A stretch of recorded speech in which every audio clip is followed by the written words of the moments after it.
മുഖ്യമന്ത്രി ഇന്ന് പോട്ടേന്ന്. മുഖ്യമന്ത്രിക്ക് എന്തെങ്കിലും ഒരു മാന്യതയും ധാർമ്മിക ഉത്തരവാദിത്വം ഉണ്ടെങ്കിൽ അദ്ദേഹം ഇപ്പൊ അമേരിക്കയിൽ പോകാൻ പാടുണ്ട്. ഇതേ പണി മുമ്പ് ചെയ്താണ്.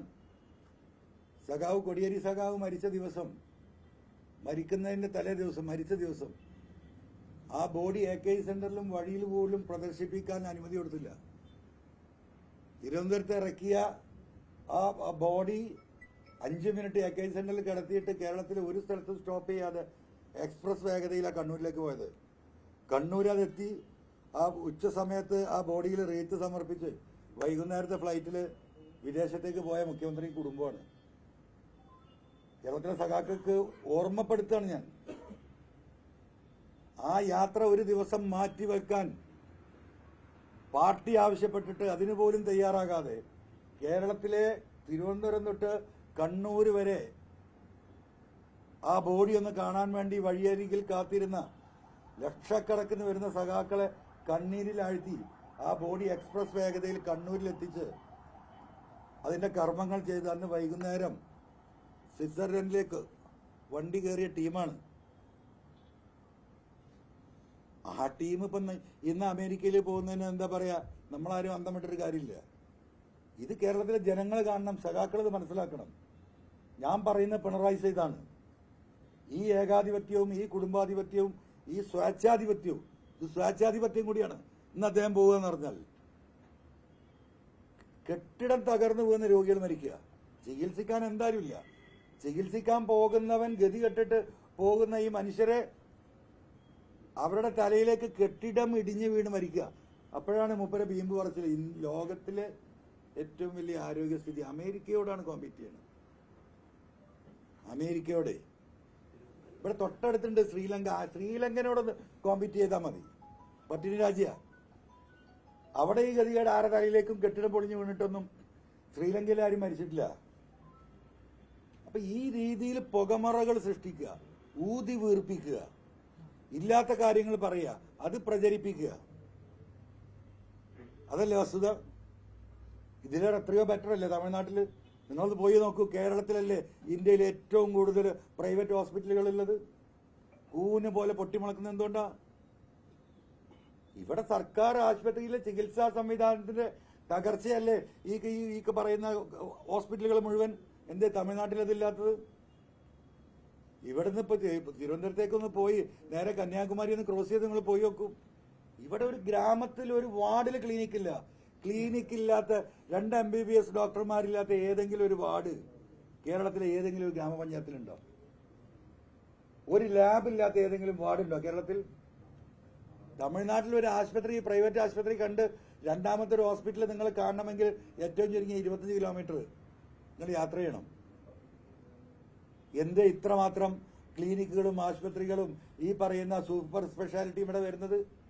എന്നിട്ട് അതിന്റെ മുമ്പിൽ ഞെളിഞ്ഞു നിൽക്കുക. ഈ ഇടത്തരക്കാരും പാവപ്പെട്ടവരും വീട് വിറ്റും പലിശക്കെടുത്തും ബാങ്കിൽ നിന്ന് ലോൺ എടുത്തിട്ടാണ് ചികിത്സിക്കണത്. 50,000 കോടിയാണ് കഴിഞ്ഞ 24-25 വർഷത്തെ ഇവിടുത്തെ പ്രൈവറ്റ് ഹോസ്പിറ്റലുകളുടെ ട്രാൻസാക്ഷൻ. 50,000 കോടി. ഒരു സർക്കാർ 140, 150, 1,50,000 കോടിയാണ് സർക്കാരിന്റെ മൊത്തം ബഡ്ജറ്റ്. അതിന്റെ 1/3 ഇവിടുത്തെ പ്രൈവറ്റ് ആശുപത്രികൾ കൊള്ളയടിച്ചു പോകുമ്പോൾ കയ്യും കെട്ടി നോക്കിയിരിക്കുക. മൂപ്പര് അമേരിക്കക്ക് പോവുക. ഏറ്റവും നല്ല ചികിത്സാ സമ്പ്രദായം. പ്രതികരിക്കേണ്ടവൻ പ്രതികരിക്കുന്നില്ല. മുഖ്യമന്ത്രിനെ കുത്തിരി പിടിച്ച് നിർത്തണം പ്രതിപക്ഷം. പോകാൻ പറ്റില്ല എന്ന് പറഞ്ഞിട്ട് ആ എയർപോർട്ടിൽ കയറാൻ സമ്മതിക്കരുത്. ഈ മനുഷ്യനെ മുഴുവൻ കൊലക്ക് കൊടുത്തിട്ട് അദ്ദേഹം ഡൽഹിയിലേക്ക് അമേരിക്കയിലേക്ക് ചികിത്സ പോകുമ്പോൾ ആ എയർപോർട്ടിന് മുമ്പിൽ പോയിട്ട് ജനങ്ങളുടെ വികാരം ഒന്ന് പ്രകടിപ്പിക്കാനുള്ള എന്താ പറയാ ധാർമ്മിക ഉത്തരവാദിത്വമെങ്കിലും പ്രതിപക്ഷം കാണിക്കണം. ഉണ്ടോ? ആരെങ്കിലും ഉണ്ടോ? പിന്നെ എന്ത് തോന്നിയാസം കേരളത്തിൽ നടത്താലോ. ചോദിക്കാൻ ആളില്ലെങ്കിൽ എന്താ? ചോദിക്കാൻ ആളില്ലാത്ത പൂരപ്പറമ്പിൽ നടക്കുന്ന അടിയില്ലേ, അതാ കേരളത്തിൽ നടക്കുന്നത്. ആർക്കാ ഉത്തരവാദിത്വം? ആരതിനെ തിരുത്തേണ്ടത്? ആരാ ചോദിക്കേണ്ടത്? ഒരാളില്ല.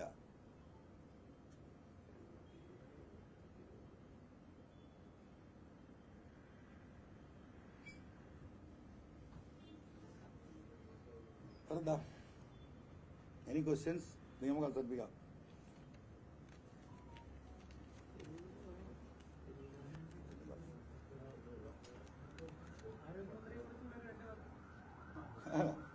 ആരോഗ്യമന്ത്രിയെ കുറിച്ച് എനിക്കൊന്നും പറയാനില്ല. ആരോഗ്യമന്ത്രി മാത്രമല്ല, കേരളത്തിലെ ഒരുവിധ മന്ത്രിമാരെ കുറിച്ച് ഞാൻ ഒന്നും പറയുന്നില്ല. ഇവരൊക്കെ വെറും റബ്ബർ സ്റ്റാമ്പിനപ്പുറം ഒരു വിഷയത്തിൽ ഇടപെടാനോ സംസാരിക്കാനോ ഉള്ള സ്വാതന്ത്ര്യം ഇന്ന് ഈ പറയുന്ന ഘടക കക്ഷികൾ ഉൾപ്പെടെയുള്ള മന്ത്രിമാർക്കില്ല. അത് നേരിട്ട് അനുഭവമുള്ളവനാണ്. എന്താ മന്ത്രിസഭാ തീരുമാനം? പണ്ടൊക്കെ ഒരു ക്യാബിനറ്റ് ഡിസിഷൻ എന്ന് പറഞ്ഞാൽ എന്താ? എല്ലാ മിനിസ്റ്റേഴ്സും എടുക്കും, CM ഉണ്ടാവും, ചീഫ് സെക്രട്ടറി ഉണ്ടാവും, കാര്യങ്ങൾ ഡിസ്കസ് ചെയ്യും. ഇത് മന്ത്രിമാര് പോയിരിക്കും ക്യാബിനറ്റ് റൂമിൽ, ചായ വരും, ഹോർലിക്സ് വരും, അണ്ടിപ്പരിപ്പ് വരും, മുന്തിരി വരും, മറ്റതൊക്കെ വരും. അതിങ്ങനെ കഴിച്ചോണ്ടിരിക്കും. ഒരു അരമണിക്കൂർ കഴിയുമ്പം ബഹുമാനപ്പെട്ട മുഖ്യമന്ത്രി വരും. എല്ലാം ഓക്കെ അല്ലേ? ഓക്കെ, ശരി. ഇതാണ് ക്യാബിനറ്റ്. ഇതാണ് കേരളത്തിൽ നടക്കുന്ന ക്യാബിനറ്റ്. അപ്പൊ മന്ത്രിമാരുടെയൊക്കെ മറ്റേ എന്ത് സിഗ്നേച്ചറാണ് ഈ സിഗ്നേച്ചർ? മന്ത്രി അറിയുന്ന കൂടിയില്ല, സിഗ്നേച്ചർ ഇട്ട് പോവാണ്. ഒരു ചർച്ചയില്ല. ആ കെട്ടിടത്തിന്റെ അകത്ത് ആള് കുടുങ്ങി. ആരാ വിളിച്ചു പറയുന്നത്? മന്ത്രി പറയാം ഒരാളുമില്ല. ആരാ വിവരം കൊടുക്കുന്നത്? ഒരു കൃത്യമായ വിവരം കൊടുക്കാൻ പോലുള്ള സംവിധാനം ഈ പറയുന്ന മന്ത്രിമാർക്ക് ആർക്കും ഒരു വ്യക്തിപരമായിട്ട് ഒരു കാര്യത്തിൽ ഇടപെടാനൊന്നുമില്ല. എന്ത് ചെയ്യാൻ പറ്റും? നിസ്സഹായരായി നോക്കി നിൽക്കുക, ജനങ്ങൾ വിളിക്കുന്ന തെറി കേൾക്കുക എന്നല്ലാതെ. എല്ലാം ഈ പറയുന്ന പിണറായിസത്തിന്റെ വക്താക്കൾ മുഖ്യമന്ത്രിയുടെ ഓഫീസിലുണ്ട്. അവർ കൈകാര്യം ചെയ്യും, അവരൊപ്പിടും, അവർ ഓർഡർ ചെയ്യും, സാധനങ്ങൾ വാങ്ങും, അതിന്റെ കമ്മീഷൻ എങ്ങോട്ടാ പോകേണ്ടത് അങ്ങോട്ട് പോകും, ജനങ്ങൾക്ക് കിട്ടേണ്ടത് കിട്ടും. ഈ പറഞ്ഞ പോലെ ബിൽഡിംഗ് തകർന്നു വീണ് അതിൻ്റെ ഉള്ളിൽ കിടന്ന് കുറെ മരിക്കും. ഓപ്പറേഷൻ തിയേറ്ററിന് മുകളിൽ കീറിയിട്ട് പിന്നെ സൂചിയില്ല നൂലില്ല എന്നാണ്, അവിടെ കുറെ മരിക്കും. ഒരു കുഴപ്പമില്ല. ഇതാണ് കേരളം. അതിന്റെ ബാക്കി പത്രമാണ് മുഖ്യമന്ത്രിയുടെ ഇന്നത്തെയോ നാളത്തെയോ ചികിത്സാ യാത്ര. അത് ജനം മനസ്സിലാക്കിയാൽ മതി.